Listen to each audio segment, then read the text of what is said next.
लक्ष्मीं जातवेदो महावः तां महावः जातवेदो लक्ष्मीमनपगामिनीम् यस्यां हिरण्यं विन्देयं गामश्वं पुरुषानहम् अश्वपूर्वां रथमद्यां हस्तिनाद प्रबोधिनी श्रियं देवीमुपह्वये श्रीर्महादेवीं शुषताम् तां सुस्मितां हिरण्यप्राकारां माद्रां ज्वलन्तीं तृप्तां तर्पयन्तीं पद्मे स्थितां पद्मवर्णां तामिमोपह्वये श्रियम् चन्द्रां प्रभासां यशसा ज्वलन्तीं श्रियं लोके देवजुष्टामुदारां तां पद्मिनीं शरणमहं प्रपद्ये लक्ष्मीं मे नश्यतां त्वां मृणे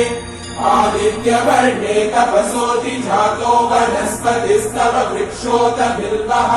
तस्य फलानि तपसानुदन्तु मायान्तरायाश्च भार्या अलक्ष्मीः उपैतुमां देव सककीर्तिश्च मणिना सह प्रादुर्भूतोऽस्मि राष्ट्रेऽस्मिन् कीर्तिवृद्धिं ददातु मे शुक्तिपासामलां ज्येष्ठामलक्ष्मीं नाशयाम्यहम् अभूतिमसमृद्धिं च सर्वां निर्नुद मे गृहात् रङ्गद्वारां दुरादर्शां नित्यपुष्टां करीषिणीम् ईश्वरीकुं सर्वभूतानां तामिहोपह्वये श्रियम्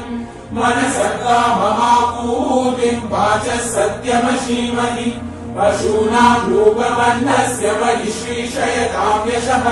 कर्दमेन प्रजा भूता मयि सम्भव कर्दम श्रियं वासय मे कुले मातरं पद्ममालिनीम् आपस्सृजन्तु स्निग्धानि चित्पीतवस मे गृहे निज देवी मातरं श्रियं वासय मे कुले आर्द्रां पुष्करिणीं पुष्टिं पिङ्गलां पद्ममालिनीं चन्द्रां हिरण्मयीं लक्ष्मीं जातवेदो महावः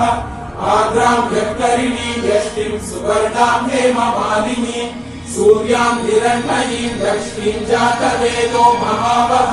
तां महावः जातवेदो लक्ष्मीमनपगामिनीम् यस्यां हिरण्यं प्रभूतं गावो दास्योष्मान् विन्देयं पुरुषानहम् सर्वमङ्गलमाङ्गल्ये शिवे सर्वार्थसाधिके शरण्ये त्र्यम्बके देवी नारायणि नमोऽस्तुते नारायणि नमोऽस्तुते नारायणि नमोऽस्तुते ॐ महादेव्यै च विद्महे विष्णुपत्नी च धीमहि तन्नो लक्ष्मी प्रचोदयात् ॐ धनुर्धरायै विद्महे सर्वसिद्ध्यै च धीमहि तन्नो धरा प्रचोदयात्।